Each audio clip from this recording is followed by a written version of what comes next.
November 20th was Transgender Day of Remembrance, an annual observance that commemorates the lives of transgender people lost to violence and transphobia.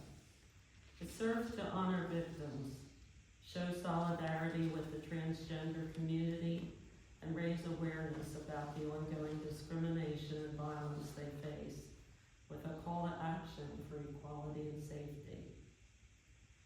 This reading was taken from the website ashtonclatterbuck.com. Ashton Miles Clatterbuck died by suicide in the early hours of February 27, 2024, at the age of 22. He was attending Montclair State University in New Jersey, where he was a junior majoring in political science and journalism. A celebration of life was held on March 16, 2024, at the Country Barn on South Donnerville Road, Lancaster, PA. Melinda is Ash's mother, and this writing is her reflections about her son and their lives together. She read this at the celebration of life. Melinda's reflections. It is true that as a family we recited the Beatitudes every night for years. Probably thousands of times we said it together and talked about what each blessing meant. We then sat in silence to meditate every night at bedtime, our routine up until the kids were in high school. Matthew 5:1-12. When Jesus saw the crowds, he went up the mountain, and after he sat down, his disciples came to him. Then he began to speak and taught them, saying, Blessed are the poor in spirit, for theirs is the kingdom of heaven. Blessed are those who mourn, for they shall be comforted. Blessed are the meek, for they shall inherit the earth. Blessed are those who hunger and thirst for righteousness, for they shall be filled. Blessed are the merciful, for they shall receive mercy. Blessed are the pure in heart, for they shall see God. Blessed are the peacemakers, for they shall be called the children of God. Blessed are those who are persecuted for righteousness' sake, for theirs is the kingdom of heaven. Blessed are you when people revile you and persecute you, and utter all manner of evil against you falsely for my sake. Rejoice and be exceedingly glad, for great is your reward in heaven, for so persecuted they the prophets who were before you. Ash was born at 9:16 p.m. on a Friday night, June 22nd, 2001, during a lightning storm. Truth is, he was 2 weeks late, and the midwives decided an inducement was necessary. He did not want to come out into this world, we joked, and maybe he didn't, but from the moment he took that first breath, he lived fully. I don't know anyone who embraced life more than Ash. Spending his first 2 years on a college campus, surrounded by so many bright, curious, God-fearing young adults. He developed a full language by 18 months and had no fear of anyone. He was always laughing, precocious, daring, and had trouble going to sleep at night because he didn't want to miss a thing. When Hannah came along, he embraced his sibling, sometimes a little too hard, and with a shit-eating grin, as my father would say, that communicated the mischief behind the smile. Our little family was close, tight, rich with love and simple things, marked by rituals and routine. We ate dinner together every night, and the dinner table was a time of sharing, reading aloud as a family, playing games. We got firewood together, cleaned together, and always said we weren't doing chores. We were just doing the stuff required to live together, having fun in the process. We ran together, first Mark and I pushing the kids in a baby jog later they would ride bikes with us while we ran. And later still, we regularly had family weekend runs together. After my dad died in 2005, and we moved back to the Hollow in Tukwon, the woods and animals around us were always a part of our daily lives. Rabid raccoons, the return of the Phoebe in spring, flying squirrels in the attic, bats in the great room, the heavy rains that rose the Tukwon Creek out of its banks and into our yard, mowing, poison ivy, hammocks and trees, zip lines and trails, so many trails to hike and run and explore and repeat. And books. The other constant in our daily routine was reading. Reading alone, reading aloud together. Ash and Hannah both used to ride rollerblades and figure eights in our driveway, reading a book for hours in the summertime. That's not to say that there were not challenges. As many of you know, our work and movement to try to stop the Atlantic Sunrise Pipeline took up years of our children's childhood. Yet through that, they learned to live out their values, to stand up and do the right thing, to speak out against wrong.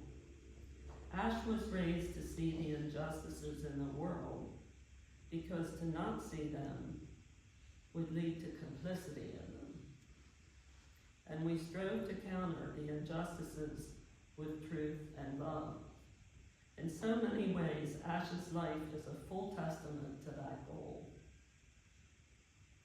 As an adult, Ash took on that theme in his own way. How do I love a world that hates? I think that was one of the most challenging struggles he grappled with. Not only how do I love a world that hates, but how do I love a world that hates me because I am a trans man? How do I love a world where innocent people are constantly being hurt by those in power?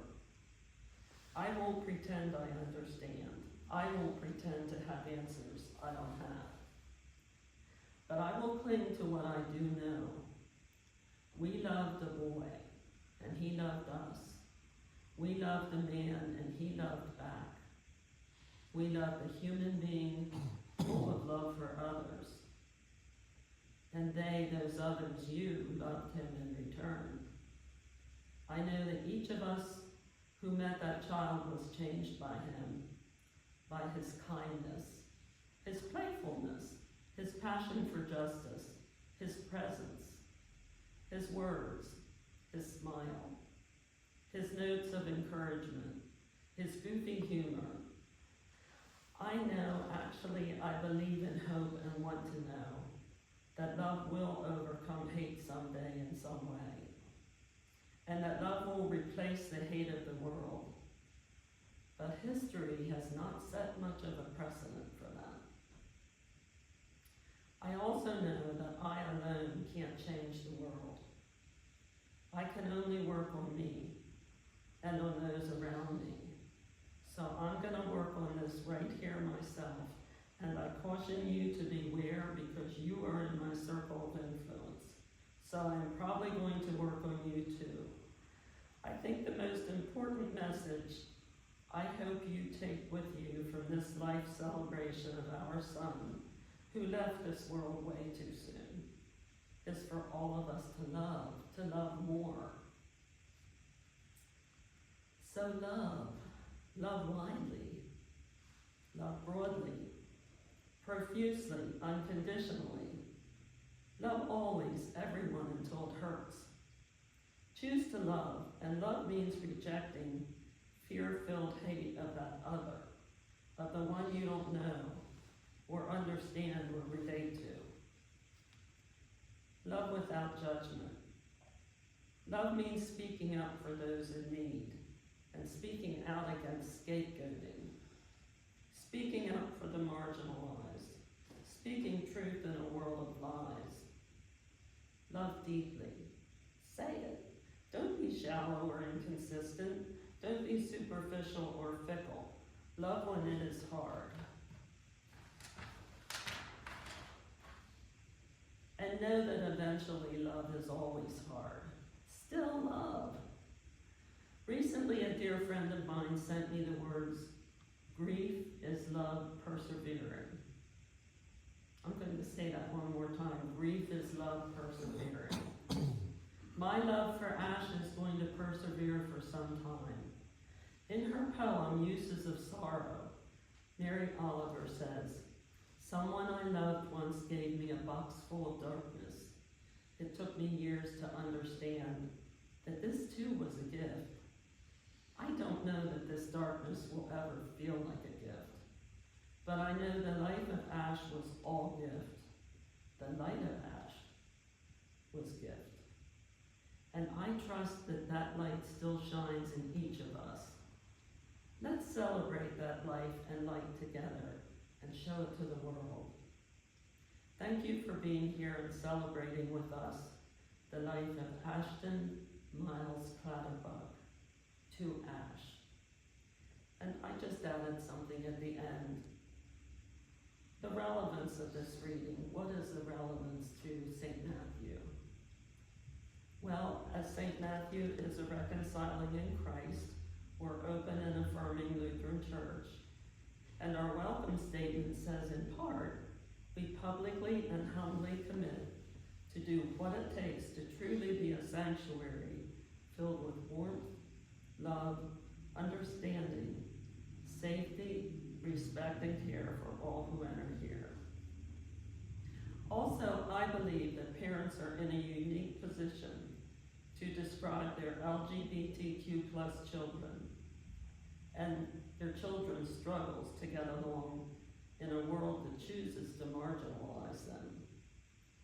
Clatterbucks chose to honor their son with a website, ashtonclatterbuck.com, which contains writings, slides from the service of remembrance, and more. The website can also serve to reach out to the world to try to educate those who do not know a transgender person. In closing, I'd like to say that Melinda Harnish-Clatterbuck is the Associate Director of the Center for the Sustainable Environment at Franklin and Marshall College, and Mark Clatterbuck is an Associate Professor of Religion at Montclair State University.